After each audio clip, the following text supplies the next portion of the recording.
Rupam on the rocks এটা just একটা অনুষ্ঠান নয় আমার কাছে, এটা একটা পরিবার, একটা ফ্যামিলি। এবং এই ফ্যামিলিতে যেরকম আমি আছি, সৌভিক আছে। সৌভিক বলা বাহুল্য আমার পাশেই এই মুহূর্তে বসে আছে এবং এই অনুষ্ঠান সম্প্রচারে আমার প্রধান সহযোগী। আমরা দুজন 91.9 ফ্রেন্ডস FM এর সবাই এবং আরও বিশেষ করে আমাদের শ্রোতামণ্ডলী, এই সবাইকে নিয়ে একটা বৃহত্তর পরিবার। এই পরিবারের শ্রোতাদের মধ্যে থেকে কিছু কিছু নাম ফিরে ফিরে আসে। যেমন একটি নাম মানস সিংহ। ওরে বাবা, এ এক বিপজ্জনক মানুষ বা সিংহ। এর দ্বিতীয় চিঠিটি যখন পড়া হলো, তারপরে আমরা অবশ্যই অনুসন্ধিৎসু হলাম যে কে এই ব্যক্তি। সে নিজেই তাকে খুঁজে পাওয়ার একটা উপায় বলে দিয়েছিল। ফেসবুকে তার প্রোফাইলে সে নাকি একটা ফ্যান ক্লাব তৈরি করেছে। আমার কিছুটা বিপক্ষে গিয়েই সৌভিক অন দ্য রক্স এই নামের একটা ফ্যান ক্লাব, যেহেতু রূপম অন দ্য রক্স নামে ফ্যান ক্লাব অলরেডি ফেসবুকে আছে, অতএব মানুষকে তো একটা অন্য কিছু করতেই হতো, তাই না? তাই সে সেটা করে এবং আমিও গিয়ে সন্তর্পণে খোঁজ নিই যে কত মেম্বার হলো সৌভিক অন দ্য রক্স এই ফ্যান ক্লাবের। তো যাই হোক, সেসব নিয়ে আলোচনার বিষয় এটা না। বিষয় হচ্ছে যে মানুষ আমাদের মননে সবসময় থাকে, আমরা তাকে ভালোবাসি, তাই জন্যই তার চিঠি দুবার পড়া হয়েছে। ঠিক একইভাবে অনেকেরই দুটো চিঠি পড়া হয়েছে, হয়তো অনেক সময় পরপর।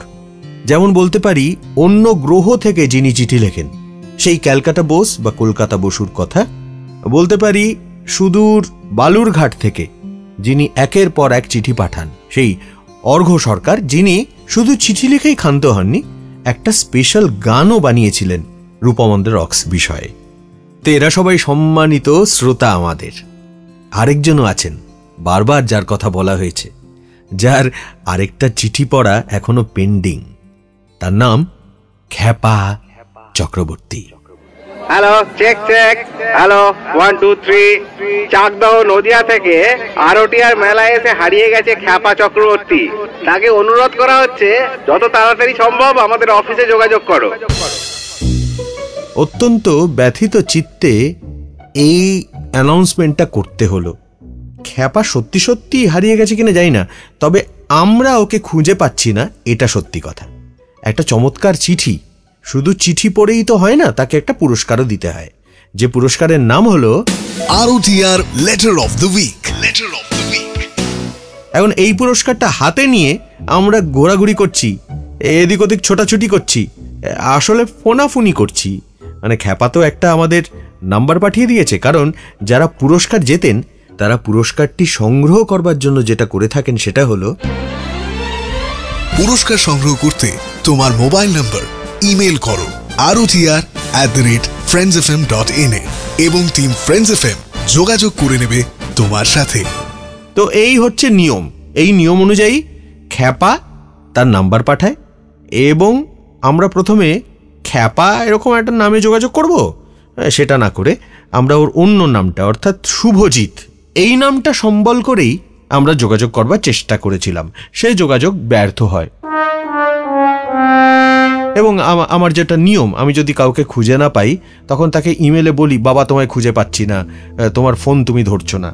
তখন খ্যাপা অন্য আরেকটা নাম্বার পাঠায়।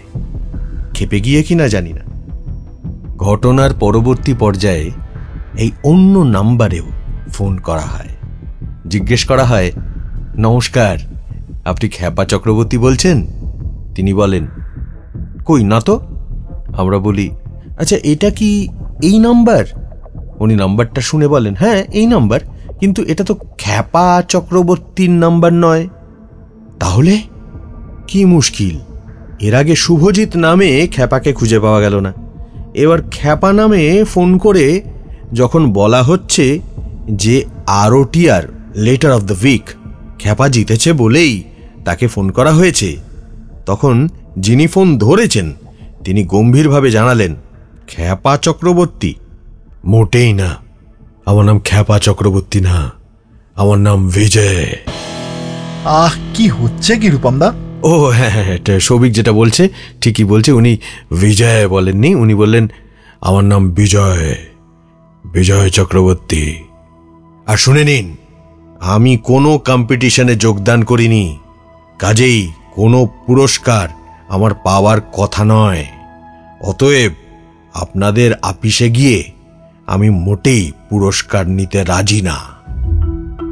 সর্বনাশ করেছে, এ কি ঘটনা! এরকম ঘটনা ঘটবে এ তো ভাবা যায়নি খ্যাপা। এবার কি হবে? আমি অবশ্য এসব ঘটল বলে খেপে গেছি তা ভেবো না, আমার বেশ মজাই লেগেছে।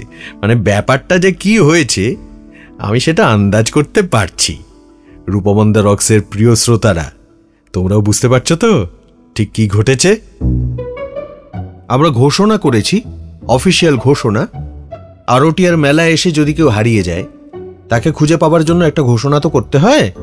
আমরা অপেক্ষা করব, আশা করি আগামী 20 বছরের মধ্যে আমরা খ্যাপাকে পেয়ে যাব খুঁজে। কিন্তু খ্যাপার অন্য একটা চিঠি নিয়ে আমি এসেছিলাম। আমি ভেবেছিলাম যে এই ঘোষণাটা করে যদি খ্যাপাকে বাই চান্স খুঁজে পেয়ে যাই তাহলে সেই চিঠিটা খুব মজা করে পড়া যাবে। খ্যাপাকে তো এখনো পাইনি, তাহলে এক্ষুনি চিঠিটা পড়বো না একটু অপেক্ষা করব? আরে আগে মানুষটাকে খুঁজে পাই, তার হাতে একটা পুরস্কার তুলে দিই, তবে তো একটা স্যাটিসফ্যাকশন পাবো, তাই না?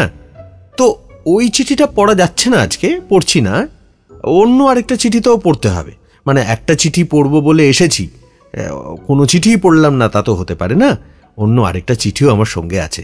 তবে মুশকিলটা হচ্ছে এটা কিন্তু যে ঠিকানায় চিঠি পাঠানোর কথা আরটিআর শ্রোতাদের, সেই ঠিকানায় পাঠানোর নয়। আচ্ছা, ঠিকানাটা একবার ঝালিয়ে নি, কোন ঠিকানায় পাঠানোর কথা? Rupam on the rocks, exclusively on 91.9 friends FM. চিঠি লিখবার ঠিকানা Rupam on the rocks, 91.9 friends FM, 6 Prafulla Sarkar street, Kolkata 7,01,000। অথবা মেল করো rotr@friendsfm.in এই মেল আইডিতে। তো মোদ্দা কথা হলো, আমি এখন যে চিঠিটি পড়তে চলেছি সেটা আমার ব্যক্তিগত ইমেল অ্যাড্রেসে এসেছে, আর সেটা লিখেছেও একজন ব্যক্তিগত মানুষ। মানে যে লিখেছে তাকে আমি ব্যক্তিগতভাবে চিনি, আমার সঙ্গে সম্পর্কিত একজন। এই পত্র লেখিকার নাম হলো গোগো, আর সে সম্পর্কে আমার বোন। তো তার লেখা একটা চিঠি আমি এই জন্য পড়ছি যে রূপম অন দ্য রক্সেই আমি ঘোষণা করেছিলাম যে ব্রহ্ম ঠাকুরের নতুন উপন্যাস, যেটা গত 20 মার্চ তারিখে আনন্দমেলার বিশেষ সংখ্যায় ভবানী বিশ্বাসের ঘড়ি এবং ব্রহ্ম ঠাকুর এই নামে বেরিয়েছিল, সেটি পড়ে কার কেমন লেগেছে এই প্রতিক্রিয়া, পাঠ প্রতিক্রিয়া আমি আমার শ্রোতাদের পত্র মাধ্যমে জানাতে বলেছিলাম। সেরকমই একটি চিঠি এইটি, যদিও রূপম অন দ্য রক্সের ইমেলে আসেনি, কিন্তু তাতে কি, চিঠিটা পড়াই যায়। পুরস্কার দেওয়া যাবে না সেটা অন্য বিষয়, পড়ি চিঠিটা। আচ্ছা, শুরুতেই একটা সম্বোধন আছে। সম্বোধনটা একটু অপরিচিত লাগতে পারে, যেমন শুভজিৎ চক্রবর্তীর অন্য আরেকটা নাম আছে, নাম হলো খ্যাপা চক্রবর্তী। ঠিক তেমনি আমার বোন গোগো আমাকে যে নামে ডাকে সেটা হলো গোগো দাদা। আসলে এই গোগো নামটি আমারই দেওয়া, ওর আসল নাম হচ্ছে শ্রীমতী কাকলি দাস। এই গোগো শব্দটার একটা মানে আছে, সেই মানেটা বললে কাকলি ভয়ানক চটে যাবে, কাজে আমি বলছি না। আবার আমাকে যে সে গোগো দাদা বলে ডাকে সেটারও একটা অন্য মানে আছে, এটা বলে দেওয়া যেতে পারে, এটা হলো গোয়ার গোবিন্দ দাদা। অতএব ফাঁস করে দিয়েছি, ফাঁস করতে আমার কোনো প্রবলেম নেই, গোয়ার গোবিন্দ হতেও আমার কোনো প্রবলেম নেই। এইবার চিঠিটা পড়া যাক। প্রিয় গোয়ার গোবিন্দ দাদা, আনন্দমেলায় প্রকাশিত তোমার লেখা ভবানী বিশ্বাসের ঘড়ি এবং ব্রহ্ম ঠাকুর উপন্যাসটা পড়লাম। ঠিক পড়লাম না, গোগ্রাসে গিললাম বলা চলে। নিজের নামের ইংরেজি অ্যালফাবেট ব্যবহার করে ঘড়ির ডায়াল বানানো ব্যাপারটা বেশ ইন্টারেস্টিং লেগেছে। যুক্তি বুদ্ধি অলৌকিক রহস্যে মোড়া এক অপূর্ব উপন্যাস। ভবানী বিশ্বাস মারা যাবার সঙ্গে সঙ্গে তার দেয়াল ঘড়িটা বন্ধ হয়ে গেল, আর সেই বন্ধ ঘড়ির টাইম দেখে খুনের সময় ধরে নেওয়া গেল। পরবর্তী ঘটনায় সেই নির্দিষ্ট সময়টি দেখা গেল উপন্যাসে একটা গুরুত্বপূর্ণ ভূমিকা পালন করেছে। ঘড়ির সঙ্গে মালিকের এমন অন্তরঙ্গ সম্পর্ক এখানে তৈরি হয়েছে যে মালিকের মৃত্যুতে ঘড়ি বন্ধ হয়ে গেছে। এটা কিন্তু সত্যিই হয়, কখনো কখনো সত্যিই মৃত্যুর পরে ঘড়ি বন্ধ হয়ে যায়। সময়ে সময়ে দম দিয়েও আর সেই ঘড়ি চালু রাখা যায় না।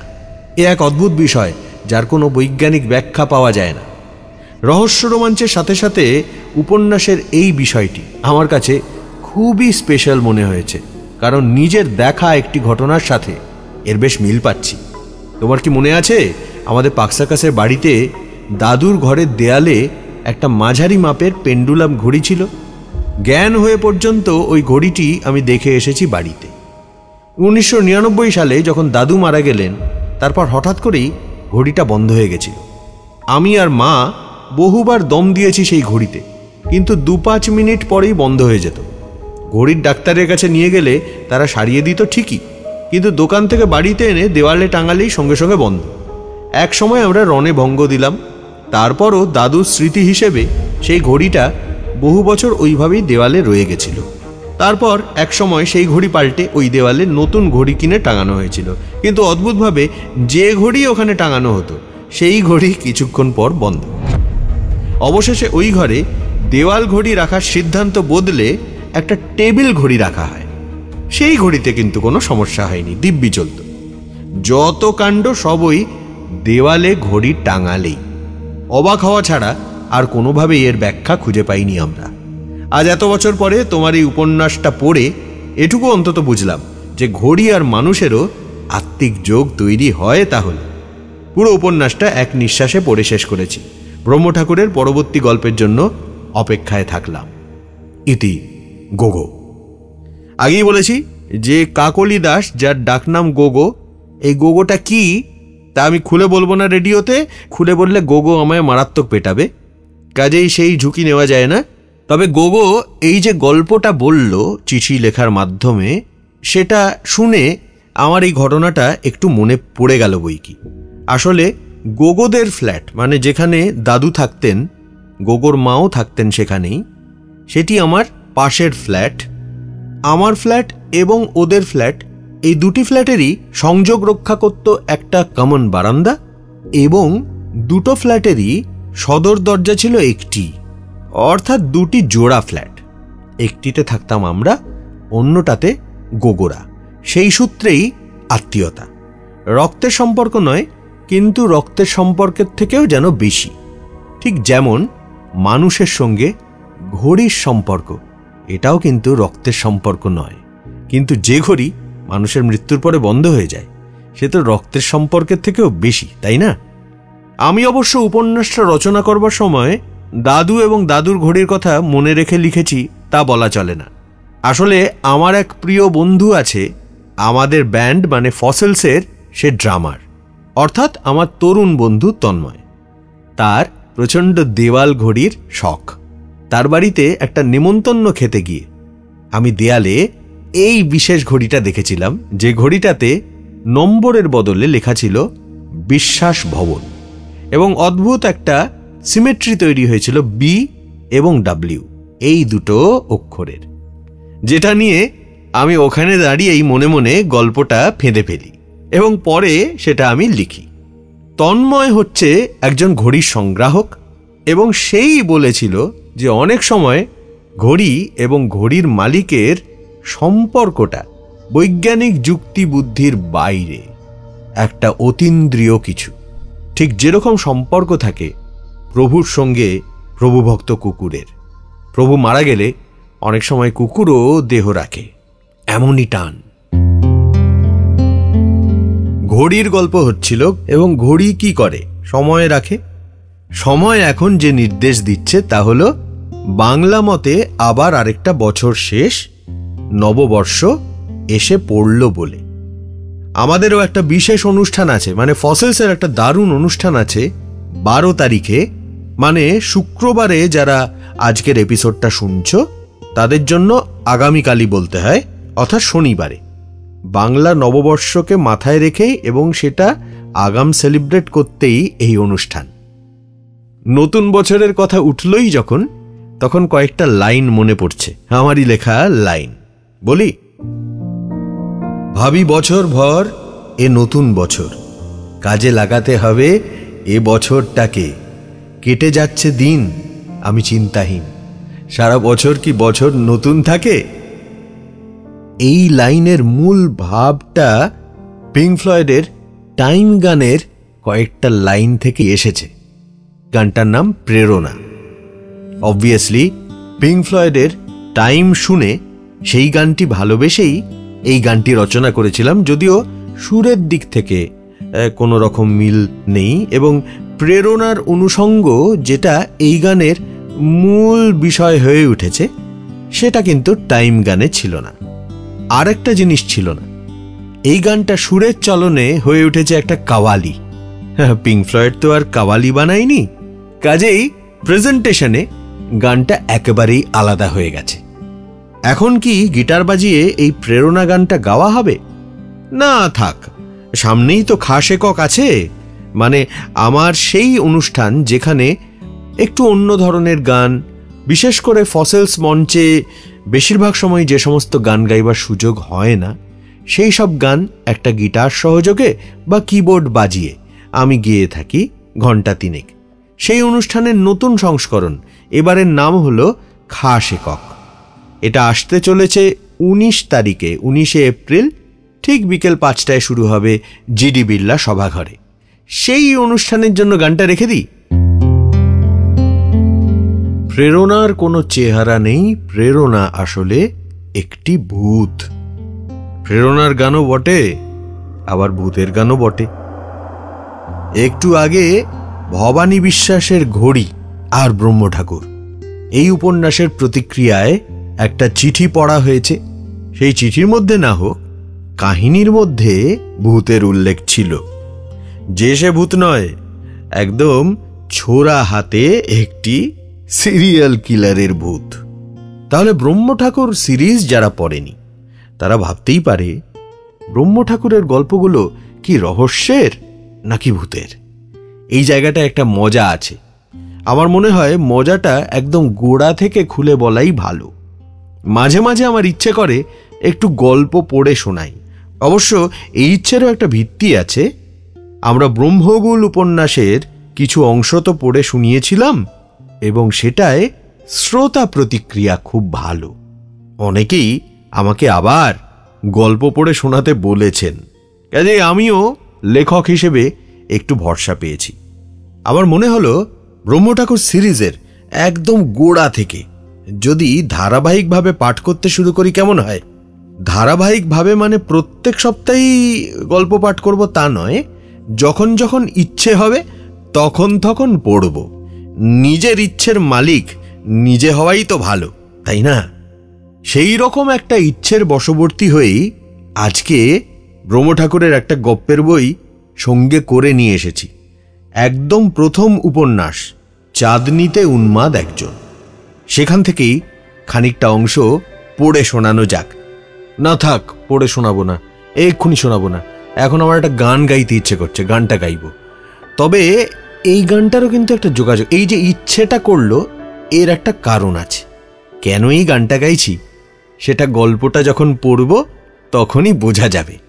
তাহলে এখন প্রথমে একটা গান গাই গিটার বাজিয়ে, তারপর গল্প পড়ি। সেই গল্পের রেশ ধরেই আজ বিদায়।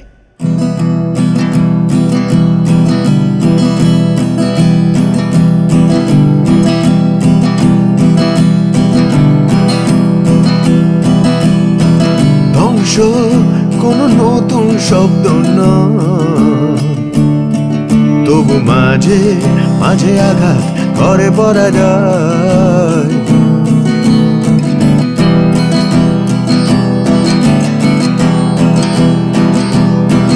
ধ্বংস কোনো নতুন শব্দ নয়, তবু মাঝে মাঝে আঘাত করে পড়া যায়।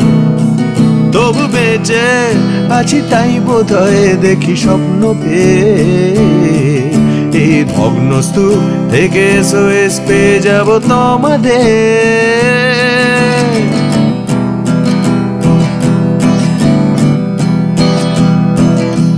কাল সকালে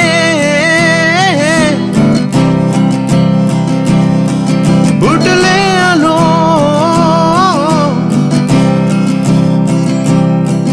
কাল সকালে উঠলে আলো, আমি দেখবই জীবন্ত হাত, হতাশার সাথে নৈরাজ্যের সাথে আজ সারা রাত ধরে সংঘাত।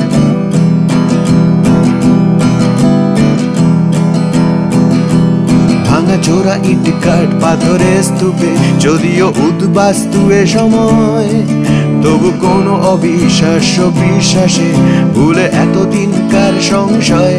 ভালোবাসি তোমায়, ভালোবাসি আবার, ভালোবাসি তোমায়, ভালোবাসি আবার।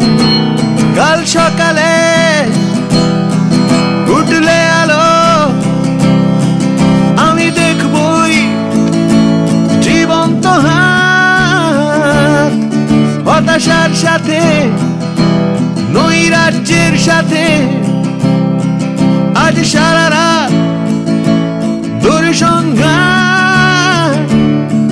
ভাঙা চোরা ইট কাঠ পাথরের স্তূপে যদিও উদ্বাস্তু এ সময়, তবু কোনো অবিশ্বাস্য বিশ্বাসে ভুলে এতদিনকার সংশয়। ভালোবাসি তোমায়, ভালোবাসি আবার, ভালোবাসি তোমায়, ভালোবাসি আবার।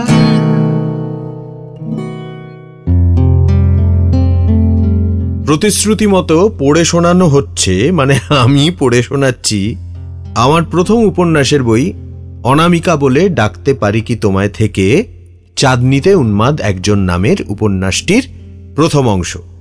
পরবর্তী অংশ কবে পড়ে শোনানো হবে সেটা জানি না, আপাতত এটাই শোনো। একটা ঢেউ খেলানো মালভূমি প্রান্তর, এখন রাত। আশেপাশের ছোট ছোট টিলার মাঝখান দিয়ে ধাক্কা বাঁচিয়ে সাবধানে চলে গেছে একটা রেলপথ। রেল লাইনের পাশে অবশ্য এখন খানিকটা গা এলিয়ে পড়ে আছে দুর্ঘটনা কবলিত মেল ট্রেনের বিচ্ছিন্ন একটা বগি। একটা মাঝারি উচ্চতার টিলার গায়ে যেন টাল সামলাতে হেলান দিয়ে পড়েছে বগিটা। একটা ফার্স্ট ক্লাস কম্পার্টমেন্ট। অন্য বগিগুলো ছড়িয়ে আছে আশেপাশে, ছড়িয়ে আছে কাঁচ, লোহা আর কাঠের ভাঙা টুকরো, ট্রেন যাত্রীদের মালপত্রের ছিন্ন বিচ্ছিন্ন অংশ। খুঁজলে অন্ধকার এলাকাটায় হয়তো ট্রেন থেকে ছিটকে বেরিয়ে যাওয়া মানুষের দেহও মিলবে। ট্রেনের সামনের অংশ পুরোটাই তুবড়ে গেছে। যে বিচ্ছিন্ন কামরাটার কথা হচ্ছে তার প্রথম কেবিনে ঢুকলেই দেখা যাবে মুখ থুবড়ে পড়ে আছে একজন পুরুষ, তার পাশের আসনে এক রক্তাক্ত মহিলা, ক্ষতবিক্ষত হয়ে গেছে তার মুখ। অন্য ধারের বার্থে ঘুরে বসে অবাক দৃষ্টিতে পাশের জানলা দিয়ে বাইরেটা দেখতে ব্যস্ত এক শিশু, বয়স 3, 3.5, 4-এর কমই হবে। মনে হচ্ছে এই দুর্ঘটনা তাকে এমন একটা ধাক্কা দিয়েছে যার মানে সে এখনো বোঝেনি। শারীরিকভাবে অবশ্য তার গায়ে আঁচড়টিও লাগেনি। রেল ট্র্যাকের অনতি দূরে পাশ দিয়ে চলে গেছে একটা গাড়ি চলাচলের সড়ক। একটা ইস্পাত ছাই রঙের এসইউভি সেই রাস্তা দিয়েই ছুটছিল যখন বিকট শব্দে ট্রেনটা লাইনচ্যুত হয়, বগিগুলো উল্টে পড়ে। গাড়িটায় আরোহী একজনই, 24-25 বছরের এক তরুণ চালক। ট্রেন দুর্ঘটনাটা ঘটতে দেখে সে অবিলম্বে গাড়ি দাঁড় করায়। তরুণটি দ্রুত চিন্তা করে, কিভাবে ঘটল এই দুর্ঘটনা? এই এলাকায় অনেক সময় বুনো হাতি রেল লাইন পার হয়ে যায়, সেরকম কিছু ঘটল কি? হতেও পারে। তরুণটি শুধু ভাবেই না, আপন মনে নিজস্ব জবানিতে বিড়বিড়ও করে। এই তো সবে দুর্ঘটনাটা ঘটেছে, স্থানীয় গ্রামের লোকেরা দূর থেকে দৌড়ে আসছে।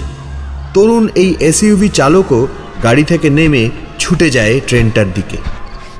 হেলে থাকা এসি কামরাটার পাশে পৌঁছে সে দেখছিল এদিকে ওদিকে, খুঁজছিল কি যেন। হঠাৎ একটা জানলায় সে এক শিশুকে দেখতে পেল। শিশুটি সোজা তাকিয়ে আছে তারই দিকে। অদ্ভুত এক দৃষ্টি। বগিটার দরজা খুলতে গিয়ে বেশ বেগ পেতে হলো, কিন্তু একটু টানাটানির পর দরজাটা খুলে যায়। সে কামরাটায় উঠে প্রথম কেবিনে ঢুকেই নিহত পুরুষ আর নারীর অবস্থা দেখে চরম আতঙ্কিত হয়। তার আর অন্য কোনো কেবিনে ঢোকবার প্রবৃত্তিই থাকে না। আর দ্বিরুক্তি না করে বেঁচে যাওয়া শিশুটিকে তুলে নিয়ে সে দ্রুত নিচে নেমে আসে। কাট। পরিচালক কাট বলে ওঠেন। এসইউভি চালকের ভূমিকায় যে তরুণ অভিনয় করছিল তার মুখটিতে এখনো এক বিহবল ভাব। চরিত্রটির সঙ্গে একাত্মতা যেন চট করে কাটছে না। না, এরকম বড় স্কেলের একটা দৃশ্য শুট করলে এটা হতেই পারে, বিগ ইম্প্যাক্ট বলে কথা।